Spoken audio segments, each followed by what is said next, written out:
Sillonnant les eaux chaudes de la planète, un tueur de sang-froid traque ses victimes. D'une agilité insoupçonnée, féroce et redouté, c'est le requin-tigre. Reconnaissable à ses rayures verticales sombres. Ces ogres des mers sont cauchemardesques. Ils peuvent se faufiler à travers notre dispositif de protection pour mieux foncer sur nous. Doués d'un redoutable sens de l'adaptation, ces chasseurs avalent tout ce qu'ils trouvent. Même la carapace de la tortue n'est pas de taille à la défendre contre des mâchoires aussi puissantes et des dents aussi coupantes. Pourtant, ces monstres furtifs sont-ils des prédateurs aussi féroces qu'ils en ont l'air? Et compte tenu de la chute de leur population, pourront-ils survivre au XXIe siècle?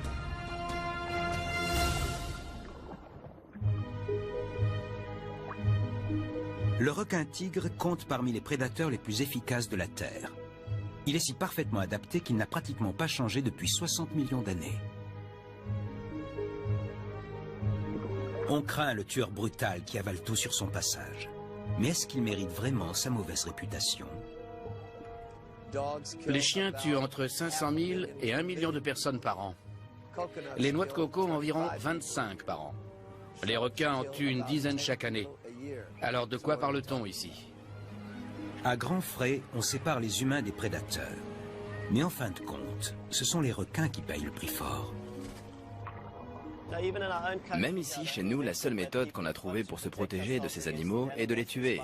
Moi, je pense que ce n'est vraiment pas nécessaire. Quand on plonge et qu'on les observe, on voit à quel point ce sont des bêtes extraordinaires. Le monde qui entoure les requins change de plus en plus vite. Et leur mode de vie millénaire se détériore. La température des océans augmente. Des populations de poissons disparaissent. Des habitats s'évanouissent du jour au lendemain. Nous avons rencontré des chercheurs qui sont du côté des requins. Allez, on y va. Les scientifiques s'efforcent de trouver un moyen de sauver à la fois les proies et les prédateurs. Dans un monde en déclin, chasseurs et chassés vont-ils apprendre à vivre ensemble avant qu'il ne soit trop tard?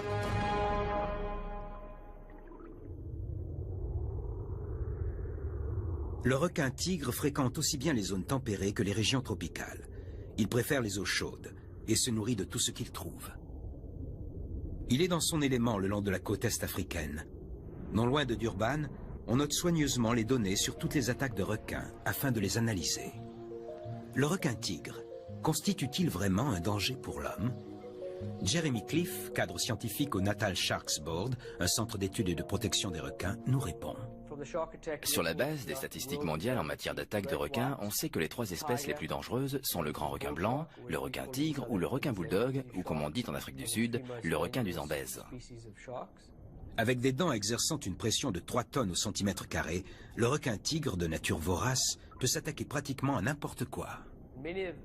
Une bonne partie de ces objets sont impossibles à digérer, comme les sacs en plastique, les boîtes de conserve. Probablement l'animal finit-il par régurgiter tout cela. Nous avons trouvé tout ce plastique dans l'estomac d'un seul requin. Je ne pense pas qu'il puisse digérer ça. Il faut bien qu'il s'en débarrasse. Et quand on les invite à un repas de fête, ils ne se font pas prier. Nous avons capturé un requin-tigre qui avait dans le ventre 32 pattes et 16 coups de grosses volailles. Probablement des dindes. Il devait y avoir un navire de croisière qui passait par là en période de Noël. Et les cuisiniers préparaient le repas du réveillon. Les détritus ont été jetés par-dessus bord. Et le requin-tigre qui suivait le paquebot n'en a pas perdu de miettes. Le requin-tigre adore les calmars.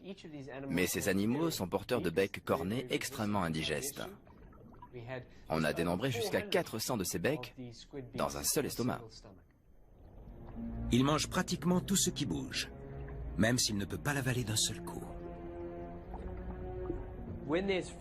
Quand il y a de la nourriture à profusion, le requin-tigre saute sur l'occasion. Il se goinfre littéralement. Et c'est ce qui lui permet de rester parfois plusieurs jours, voire une semaine, sans manger. Il y a quelque chose qu'il faut bien comprendre à propos des requins. C'est qu'en dépit de leurs mâchoires puissantes et de leurs dents aiguisées, quoi qu'ils mangent, ils doivent l'avaler tout rond. Dans le cas présent, je ne suis pas sûr que le requin-tigre ait pu engloutir ses traits en une seule fois.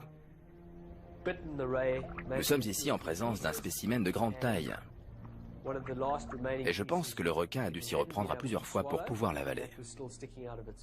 Ce qui nous inquiète, c'est qu'avec un régime aussi résolument omnivore, nous risquons de nous retrouver à leur menu. Cela ne veut pas nécessairement dire qu'à chaque fois que le requin tigre voit un humain, il va l'attaquer. Rares sont ceux qui voudront courir le risque. À la station balnéaire d'Amanzim Toti, à 24 km de Durban, les choses ont mal tourné. En 1957, au cours de ce qu'on a appelé le Décembre noir, les requins ont tué 5 personnes.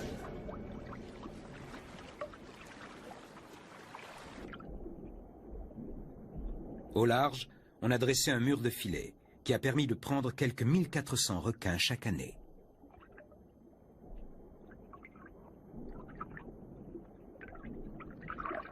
Mais les requins n'étaient pas les seules victimes de ces défenses tous azimuts.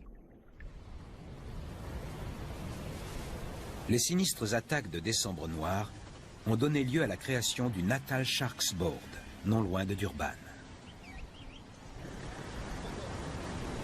Le NSB protège non seulement les baigneurs et les sportifs, mais aussi les requins. Il est donc le seul organisme au monde en son genre. Ce comité est chargé de la surveillance de quelques 320 km de côte. Tous les matins, des équipes sortent inspecter les filets.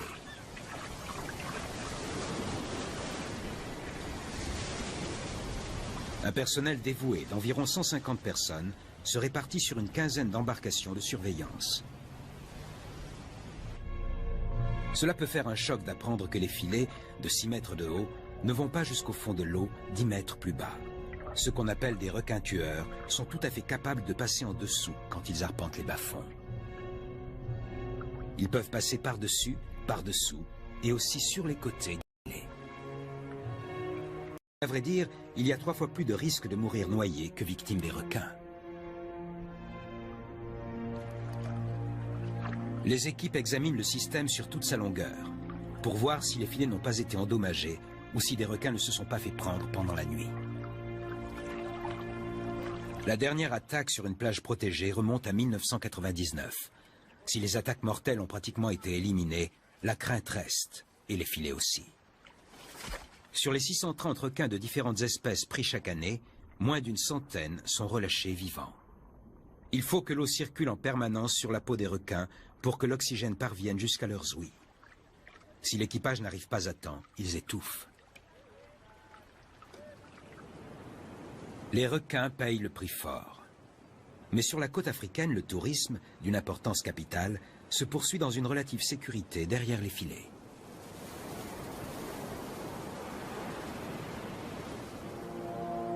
Les requins-tigres se distinguent par des portées particulièrement nombreuses.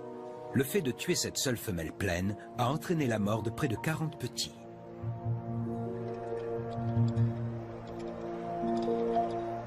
Les requins sont victimes des efforts mis en œuvre pour sauver des vies humaines. Le NSB pense pourtant que le faible taux de mortalité ne menace pas la survie de l'espèce. En outre, même un requin mort peut apporter de précieuses informations. Les animaux sont identifiés, leur sexe déterminé, ils sont pesés et mesurés.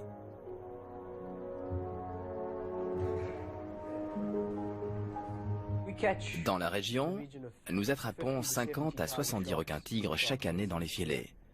Environ un tiers d'entre eux sont retrouvés vivants et tous les individus vivants sont marqués. Des requins-tigres qui avaient pu faire l'objet d'un marquage nous ont fourni des données intéressantes. L'un d'eux, par exemple, marqué dans les récifs d'Aliwal Shoal, au sud de Durban, a été capturé de nouveau près de Madagascar par un bateau de pêche espagnol. L'animal avait fait plus de 1000 km en l'espace d'1 an. Les recherches actuelles montrent que la plupart des requins-tigres ont tendance à rester relativement près du continent et que seuls quelques-uns d'entre eux entreprennent de grands voyages. Certains font escale dans des zones écartées, comme à Bimini, aux Bahamas. C'est sans doute le lieu de recherche le plus idyllique au monde.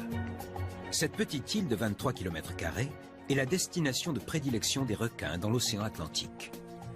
Ce laboratoire de recherche a été établi ici en 1990 Il est dirigé par le professeur Samuel Gruber. Dans cet endroit hors du commun, il peut observer la vie marine de tout près. Je dirais que Bimini représente un vivier pour pas mal d'espèces. C'est à Bimini qu'on trouve le plus de mangroves et cette végétation revêt une grande importance pour un vivier.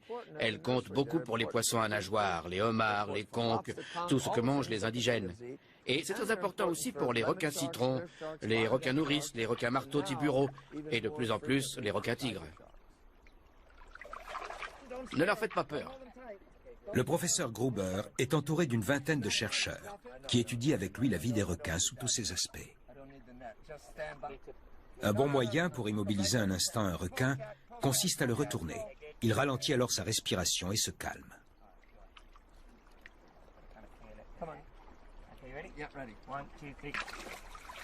Les chercheurs constatent notamment que les requins tigres sont de plus en plus nombreux à venir dans l'île. C'est là une activité malaisée, car ces animaux ne vivent pas en groupe.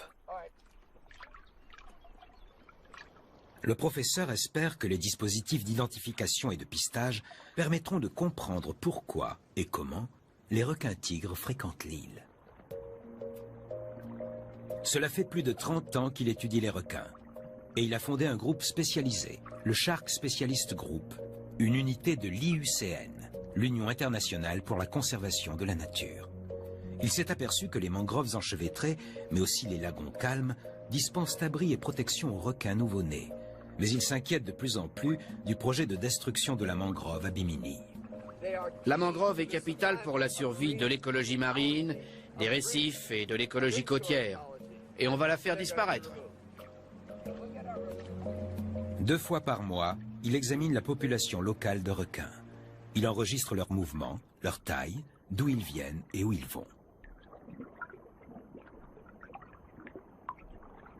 Les hameçons disposés sur 5 palangres peuvent attraper près de la surface des requins qui seront ensuite relâchés.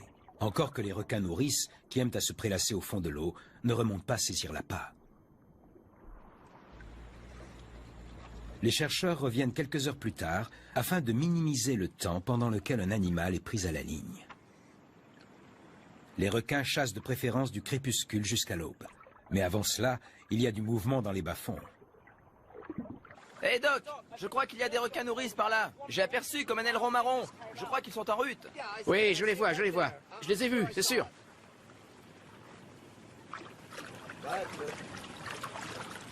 Il va falloir y aller doucement.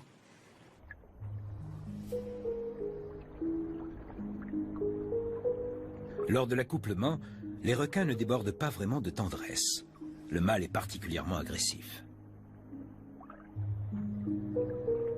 La femelle résiste. On dirait qu'elle n'est pas vraiment d'humeur. Et le mâle referme sa gueule sur une nageoire pectorale de sa partenaire.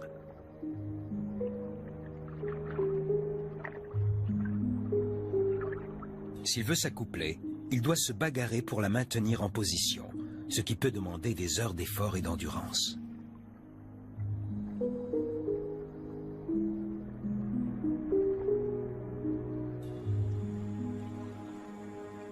Il a de la chance.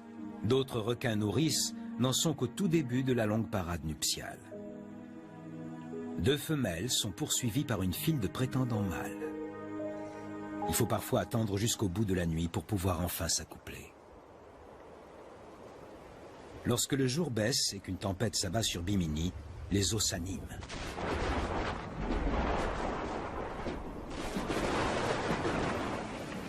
C'est alors que le requin tigre préfère quitter les profondeurs pour venir se nourrir après l'heure de fermeture. Les palangres sont vérifiés 24 heures sur 24. Une moyenne de 4 à 6 requins se font prendre durant la nuit.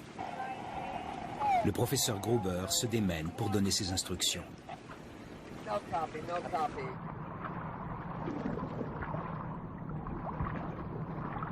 Tandis que le mauvais temps prend de l'ampleur, l'équipe ramène un requin tigre. En s'efforçant de n'y laisser ni une main ni un doigt, on tâche de prélever un échantillon de tissu et d'implanter une puce. Des analyses ultérieures informeront sur la santé et l'âge, tandis que le marquage d'identification jouera un rôle important si l'animal est repris. Ce requin-tigre aide à compléter le puzzle de Bimini. Le GPS permet de les localiser. Le professeur Gruber surveille les progrès d'un requino femelle. Nous l'avons relâché à 12h35. Regardez, cela correspond à ses déplacements. Ces points correspondent au relevé auquel nous procédons toutes les 5 minutes, en la suivant. La plupart des requins-tigres tournent en rond pour se repérer. On dirait que c'est ce qu'elle est en train de faire, là. On dirait bien, oui. Elle avance un peu au hasard. Elle a l'air en très bonne santé, et si vous regardez bien, à aucun moment elle n'a cessé de nager. Et l'on s'aperçoit que les requins-tigres font preuve d'une mobilité étonnante. Ici, à Bimini, nous avons marqué des requins-tigres, que nous avons retrouvés quelques semaines plus tard, au large de New York et du New Jersey. Nous savons donc qu'ils se servent du Gulf Stream, du grand large, mais aussi qu'ils rentrent. Ce qui rend les requins-tigres aussi efficaces, c'est le vaste éventail de leur régime alimentaire. C'est un animal qui peut aussi bien manger des oiseaux qu'un chien qui serait tombé à l'eau.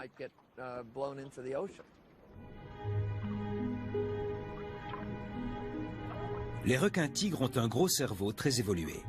Ces chasseurs d'une demi-tonne font-ils preuve d'intelligence? Peuvent-ils apprendre? Certains éléments tendent à le prouver.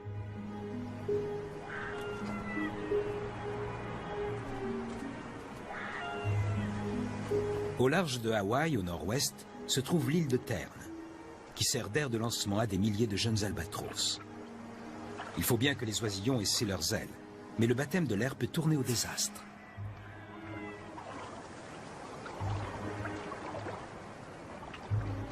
Chaque année, entre juin et août, arrivent les requins-tigres, juste à temps pour aller rôder dans les bas-fonds.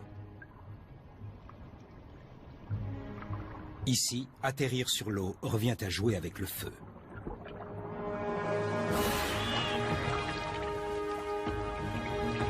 Au début de la saison, les requins ne maîtrisent pas encore la technique de l'embuscade, car la vague que l'animal crée devant lui en fonçant peut se révéler salvatrice pour les oiseaux.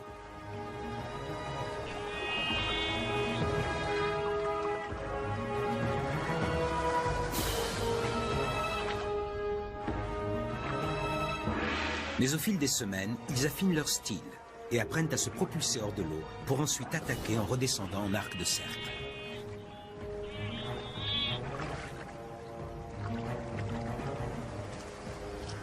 Tandis que les oiseaux adultes restent en sécurité sur la plage, les requins visent les jeunes insouciants.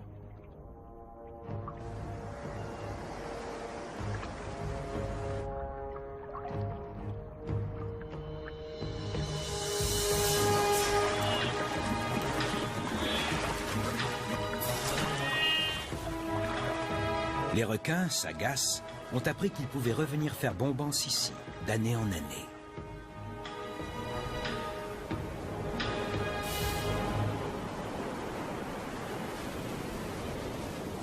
De retour sur la côte sud-africaine, les chasseurs deviennent gibier. Simon Deval, plongeur en apnée, se dirige vers une barrière de récif qu'apprécient les requins-tigres. Cela fait des années qu'il travaille avec des spécialistes en la matière. Il ne croit pas que ce prédateur soit naturellement agressif. Pour le vérifier, il tente une descente dans ces eaux riches en plancton. J'ai rencontré beaucoup de gens, et quand je leur dis ce que je fais, ils pensent en général qu'il faut être fou pour plonger avec des requins. Je leur demande alors s'ils en ont déjà vu, ils répondent non. Et quand je veux savoir s'ils en ont peur, la réponse est oui. Mais avant que Simon et son équipe puissent se mettre en quête de prédateurs, il leur faut apprivoiser le violent ressac de la côte.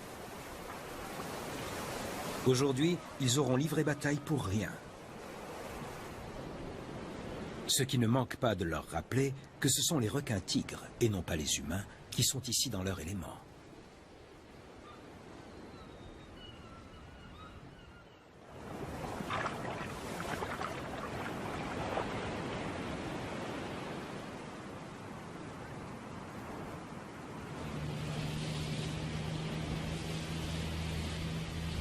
Ils mettent le cap sur le récif d'Aliwal Shoal, à 5 km au large. Ce qu'il y a d'intéressant sur cette côte, c'est qu'une partie du courant des aiguilles passe par ici. Je suppose que cela doit apporter des nutriments, d'où la richesse d'habitat pour les animaux qui peuvent aussi s'abriter dans les grottes. C'est sûrement pour ça qu'on voit beaucoup de requins-tigres. Ils ont de quoi se nourrir ici. C'est l'endroit idéal pour des chasseurs qui peuvent faire dans les 5 mètres de long. Les adultes peuvent sembler un peu léthargiques, mais il leur arrive de faire des pointes de 30 km/h. Les requins taureaux se cachent dans des grottes, à l'abri des forts courants. En surface, ils avalent de l'air, ce qui augmente leur flottabilité et leur permet de rester pratiquement immobiles.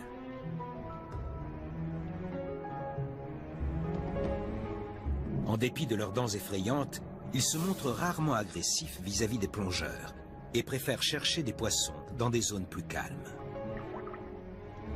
L'intense activité des requins dans les parages ne décourage pas Simon. Mon objectif est de faire changer les gens, de les amener à plonger pour venir voir ces animaux en liberté. Une fois que vous êtes dans l'eau et que vous les voyez, l'idée que vous vous en faites change du tout au tout. Si Simon se trompe sur les requins tigres, les membres de son équipe risquent bien de rendre leur dernier soupir. Roberto, le caméraman, est envoyé en éclaireur.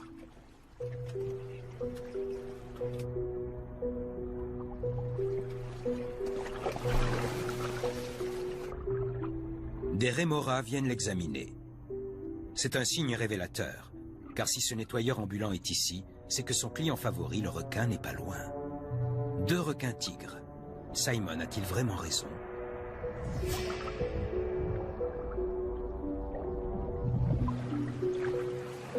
De l'extrait de poisson versé depuis l'embarcation attire des requins bordés, ainsi qu'un requin tigre que Simon reconnaît tout de suite. Regardez cette marque-là, sur le côté. On l'appelle marque basse. Elle a une petite marque rouge sur le flanc.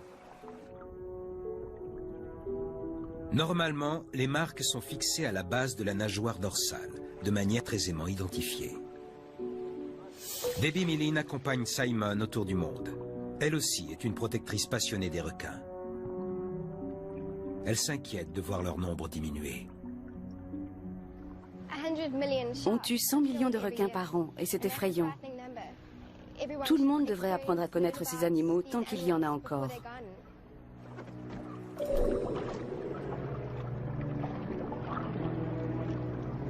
Là, c'est sa vie que Simon met en jeu. Il plonge au beau milieu des requins de récif en pleine effervescence.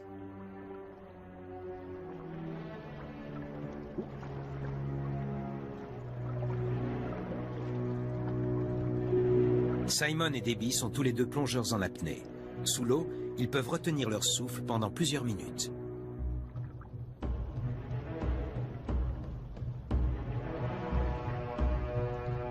Au fond de l'eau, les requins bordés ne prêtent guère attention aux humains. Ce ne sont pas ces proies-là qui les intéressent. Les requins et le gros mérou patate guettent les homards qui ont investi les grottes et les crevasses.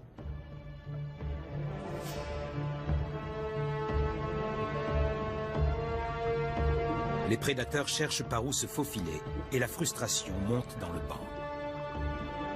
Ils sentent les homards, mais ne peuvent pas les atteindre. Certains chercheurs pensent que comme le réchauffement de l'eau affecte les populations de poissons, les requins de récif passent à l'offensive. Un groupe à l'affût peut maintenir un requin-tigre à l'écart de la nourriture. Les prédateurs solitaires des profondeurs préfèrent explorer la lisière du récif. Au centre du récif, les membres de l'équipe sont en situation périlleuse. Si une frénésie alimentaire se déclenche, ils vont se retrouver coincés.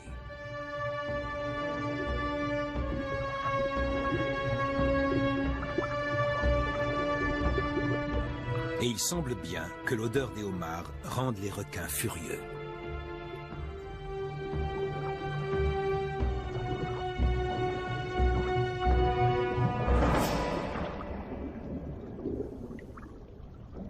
À l'écart de la mêlée, un requin-tigre a un comportement étrange.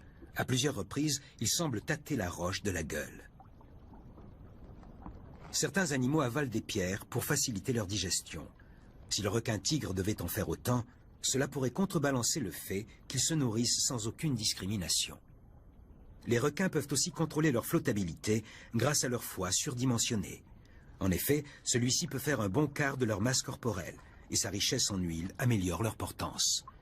Cette grande quantité d'huile est plus légère que l'eau, ce qui diminue le poids de l'animal en plongée. Les objets hétéroclites que l'on retrouve dans leur estomac leur servent peut-être de stabilisateur comme le ballast d'un sous-marin avant d'être régurgités.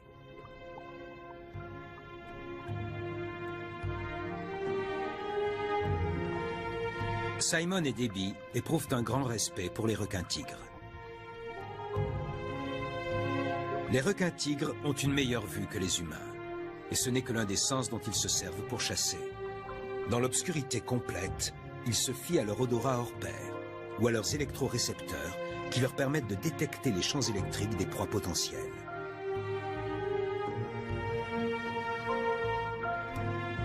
Si les requins-tigres étaient systématiquement agressifs vis-à-vis des humains, ils ne laisseraient certainement pas les plongeurs en apnée tranquilles. Cela signifie-t-il qu'ils ne méritent pas vraiment leur réputation de tueurs?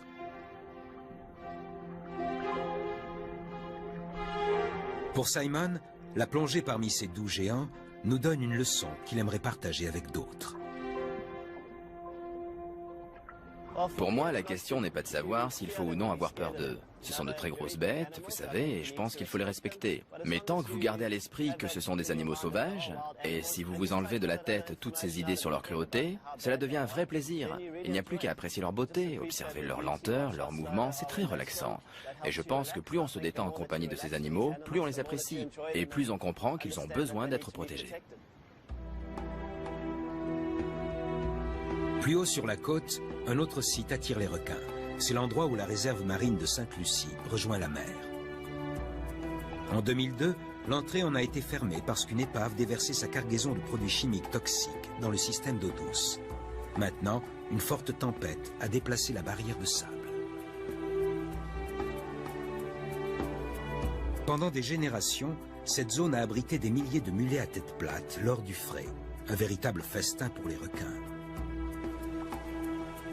Simon part à la recherche de ce poisson, resté prisonnier de la rivière pendant 5 ans à cause de la fermeture de l'embouchure. Le poisson qui a grandi ici devrait descendre le courant pour frayer et nourrir les requins. Mais les seuls animaux que l'on rencontre en aval sont des hippopotames.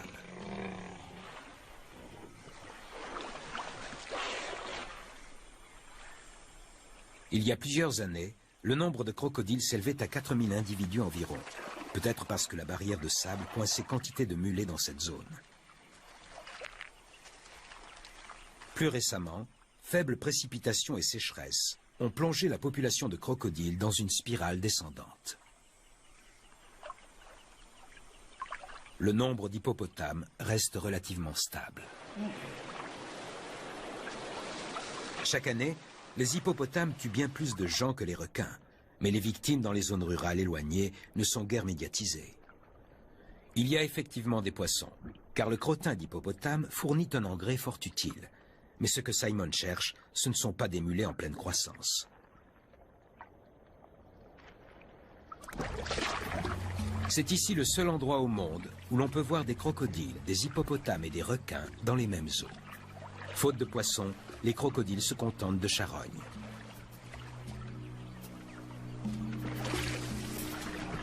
Tout comme les requins-tigres, les crocodiles ne peuvent pas mastiquer et ils tournent sur eux-mêmes pour arracher la chair des carcasses. Quand a lieu la migration des mulets, les crocodiles redeviennent piscivores et suivent leur proie jusqu'à l'embouchure de la rivière. Mais sans banc de mulets dignes de ce nom, le régime du crocodile est bien monotone.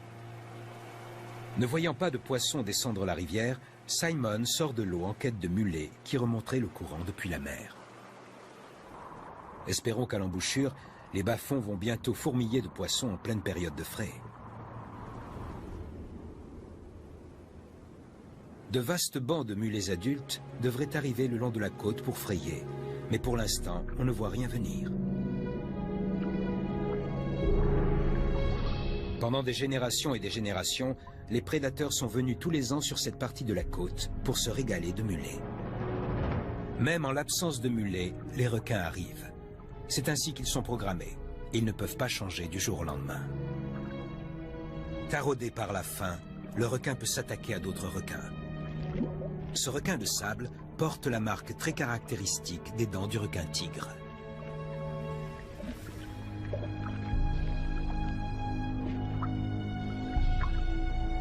Il y a des cas où l'on attrape ce qu'on peut. ça passe ou ça casse.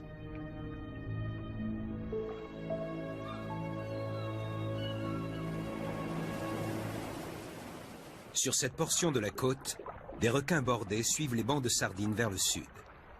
Eux aussi font halte ici en attendant les mulets. Les requins-tigres patrouillent au large, juste en face, dans des eaux plus profondes. Ils ne prêtent guère attention aux bancs de poissons et préfèrent attendre la fin de la frénésie alimentaire pour se régaler des restes.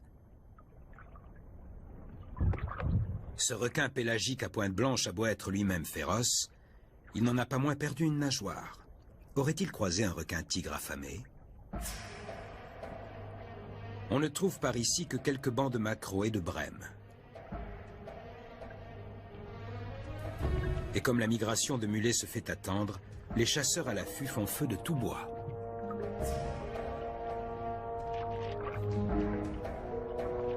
Les requins-tigres restent à l'écart du groupe de requins de récif, plus actifs, profitant de leur surplus. De leurs dents crénelées en forme de crochet, ils scient la viande et les os.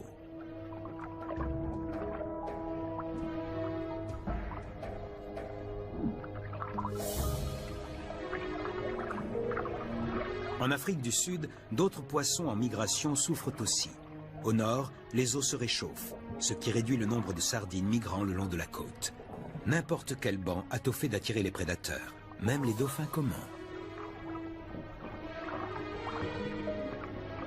L'odeur du poisson déchiqueté attire l'attention des requins bordés.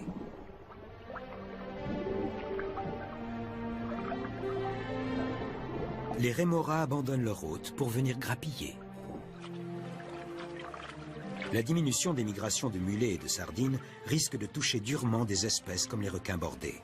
Le succès de leur reproduction dépend directement d'une source abondante de nourriture. C'est une agression de plus sur le mode de vie traditionnel des requins-tigres. Là-bas à Bimini, c'est l'environnement des requins tout entier qui est en danger. L'île est formée d'un riche réseau de mangroves. Ce paradis minuscule, qui représente une importante zone de reproduction pour les requins, pourrait bientôt disparaître. Du fait de l'industrie du luxe, le professeur Gruber assiste à des changements massifs, à commencer par l'arrachage permanent de la mangrove. La mangrove est le vivier de tout ce qui sort du récif. C'est ici que vivent tous les poissons à nageoires, les homards et les coquillages que mangent les indigènes, et tous les poissons osseux qu'ils attrapent. C'est ici qu'ils naissent et qu'ils grandissent. On appelle ça une nurserie. C'est capital pour la survie de l'écologie marine, des récifs, de l'écologie côtière, et on veut les faire disparaître. D'ici quelques années, tout cela sera totalement détruit et remplacé par des terrains de golf et des immeubles de luxe. Pour le moment, les immeubles que l'on a construits pendant 25 ans ont encerclé environ un tiers du terrain autour de la nurserie. Mais l'objectif, c'est de faire tout le tour. Un tiers de la mangrove a déjà été arraché. Une fois que la mangrove est partie, elle est partie. C'est la fin de l'activité de nurserie pour les poissons, les requins, les coquillages, les homards et les vertébrés. Or, Bimini est la seule pépinière de toute la côte des Bahamas du côté du Gulf Stream. Des années et des années d'une telle productivité, tout cela est mort. Bel et bien mort. Pour l'instant, il reste assez de mangroves pour la population de requins.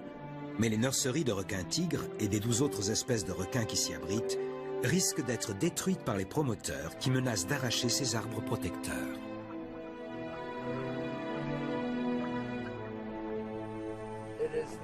Ça ne vaut pas le coup d'arracher ces mangroves et de construire un terrain de golf pour que quelqu'un s'enrichisse.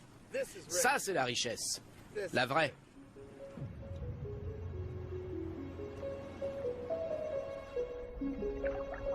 Les Bahamas jouent donc un rôle primordial pour les requins du professeur Gruber, mais leurs plages tropicales accueillent aussi les nids des tortues. Tandis que les récifs qui entourent les îles fournissent du corail mou comestible, les lagons offrent abri et protection face aux prédateurs venus de l'océan.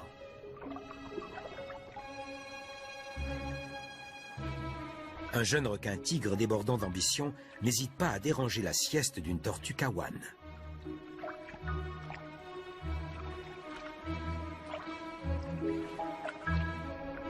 Manifestement, la tortue n'est pas vraiment terrorisée. Elle s'apprête à donner une leçon à ce petit jeune.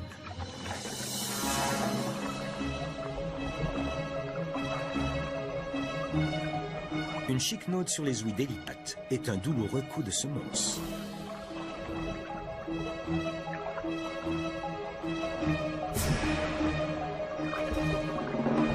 Un requin-tigre adulte aurait pu traverser la dure carapace. La prochaine fois, la tortue aura peut-être moins de chance.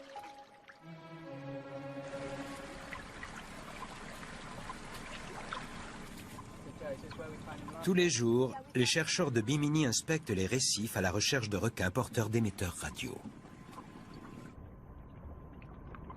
Deux membres de l'équipe captent un autre jeune requin-tigre qu'avait attrapé le professeur Gruber.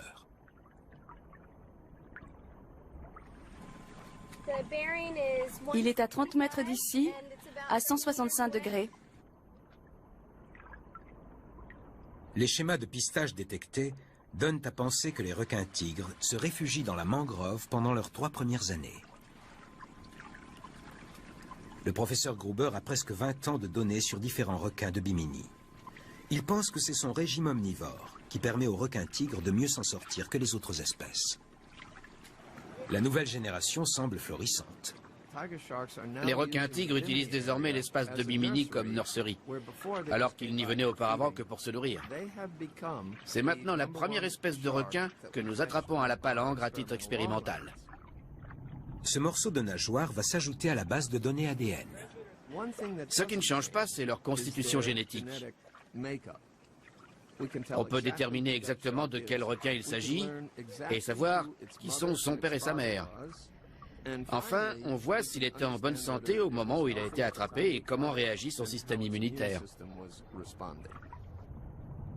Avec le temps, ces échantillons d'ADN fourniront des détails précis sur la dynamique de la population de requins-tigres à Bimini. Dans les bas-fonds non loin de la mangrove, le professeur Gruber suit un animal qui semble faible et apathique. Ce n'est pas un tigre, mais un requin-citron, l'une des nombreuses espèces qui trouvent refuge dans le lagon. Les requins-citrons adultes peuvent être dangereux, mais cette femelle est trop léthargique. Le professeur préfère aller l'examiner. Vite, vite, vite, dépêchez-vous. Allez, lisez ça, lisez ça. Allez, c'est bon. Allô, allô. La puce électronique révèle que l'animal est venu ici il y a 2 ans.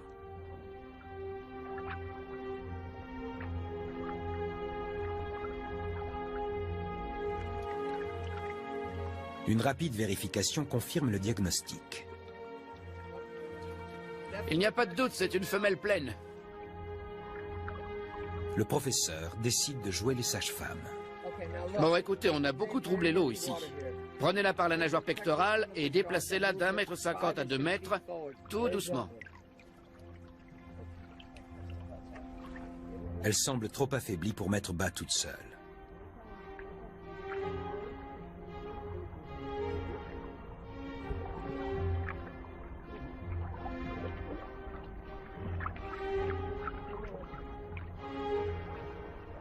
Les petits sont tout de suite autonomes. J'en ai un autre.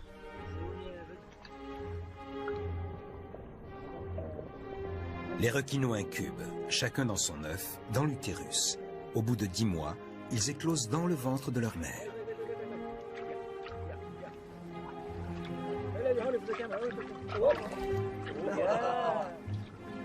Longs de 45 à 80 cm dès la naissance, ils vont instinctivement chercher abri dans la mangrove.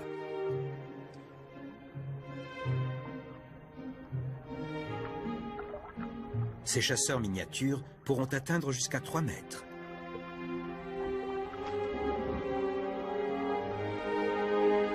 Au total, le professeur Gruber délivre 5 bébés. Ça fait vraiment un effet extraordinaire de pouvoir aider la nouvelle génération de requins-citrons à venir au monde.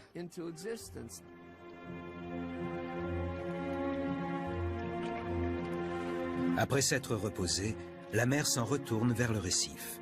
Espérons que d'ici 2 ou 3 ans, elle reviendra pour mettre bas une nouvelle fois. Le professeur entend aussi réduire la mortalité des requins en les séparant des humains. Et il va peut-être réussir.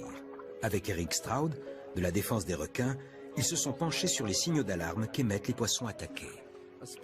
Quand un poisson se fait manger par un prédateur, il émet des signaux qui indiquent aux autres membres de son espèce « allez-vous-en d'ici ». On connaît ces substances d'alarme depuis 50, 60, 70 ans, mais on ne les avait jamais identifiées chez le requin. Et voilà qu'Eric pense avoir trouvé ces substances d'alarme en les isolant sur du requin en décomposition. Si les produits chimiques d'Eric marchent, cela protégera tous les requins, y compris les requins-tigres.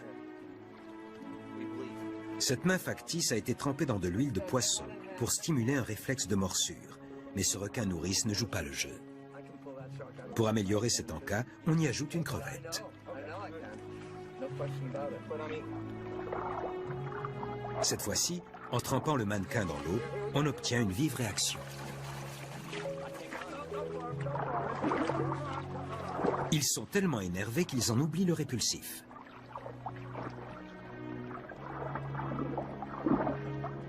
La 3e fois, c'est la bonne. Le répulsif, dirigé dans la gueule qui mord, a un effet immédiat. Le résultat est parfait.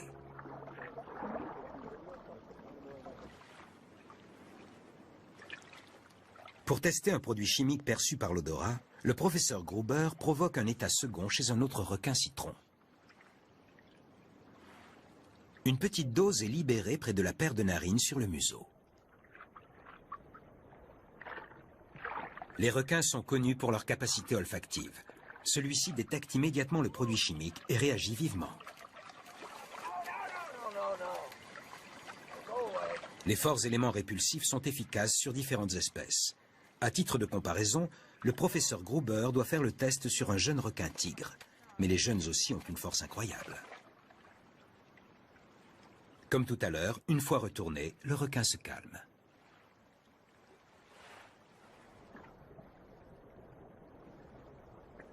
Cette fois-ci, on essaye des produits stimulant le goût aussi bien que l'odorat. De nouveau, le résultat est positif. Le requin sort de son état léthargique et devient hyperactif. Manifestement, ces répulsifs sont efficaces lors d'essais à petite échelle. Mais le seraient-ils aussi dans le cadre de la pêche commerciale? Il est temps pour le professeur Gruber de passer à un test de plus grande envergure sur les récifs. Son institut de recherche dans la mangrove est si près de la nature que l'on croise des boas arboricoles, une espèce endémique à Bimini, chassant non loin de là.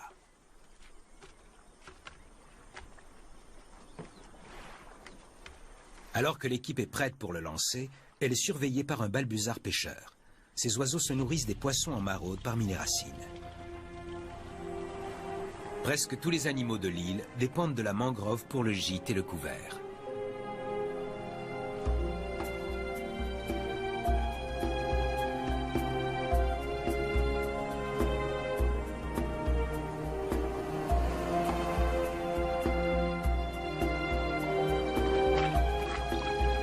Des dauphins turciopes jouent, là-bas, près des récifs. Ils chassent ici aux côtés des requins, traquant leur proie dans ces eaux poissonneuses.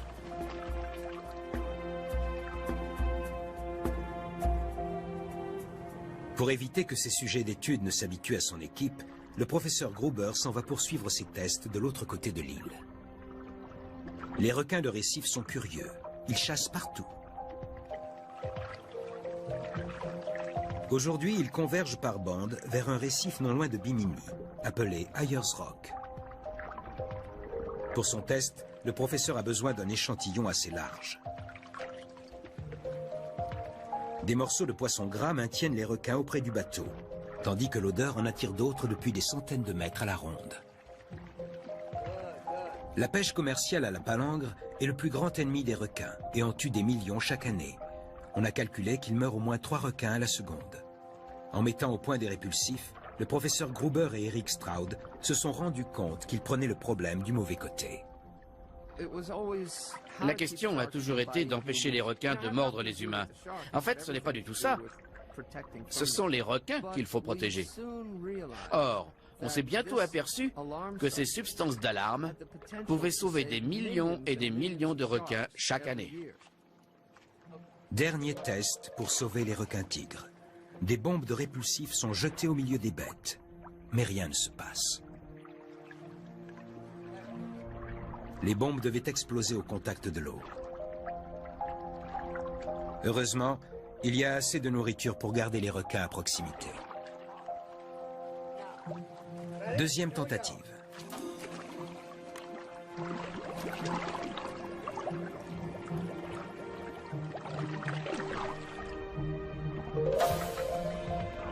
Parfait. Les requins battent en retraite, laissant derrière eux les autres poissons, imperturbables. Le professeur Gruber pense qu'en utilisant le produit en gel sur les hameçons, on pourrait protéger les requins des palangres. Comme vous le voyez, le répulsif que nous sommes en train de mettre au point n'affecte pas du tout les autres poissons. Mais il repousse bel et bien les requins. Alors si les flottes de pêche pélagique à la palangre mettaient des millions d'hameçons à l'eau chaque nuit, et si aucun requin ne se faisait prendre, mais uniquement les poissons pélagiques auxquels ces lignes sont destinées, cela nous permettrait de sauver 50 000 requins chaque nuit. Les requins-tigres sont sur la liste des espèces en danger de l'Union internationale pour la conservation de la nature. La solution est peut-être là. Les formidables requins-tigres, eux qui chassaient depuis 60 millions d'années, affrontent maintenant un monde qui change à grande vitesse. On les chasse pour se distraire et pour leur chair. On les noie dans des filets de sécurité et la pêche commerciale les tue par milliers. Vus de près, ces grands poissons de haute mer ne font plus figure de simples machines à tuer. Ce sont des charognards solitaires qui luttent pour leur survie. Aujourd'hui, ils sont engagés dans une nouvelle course contre la montre. Et il faut que les choses changent. Sinon, ils vont être balayés par des forces qui les dépassent.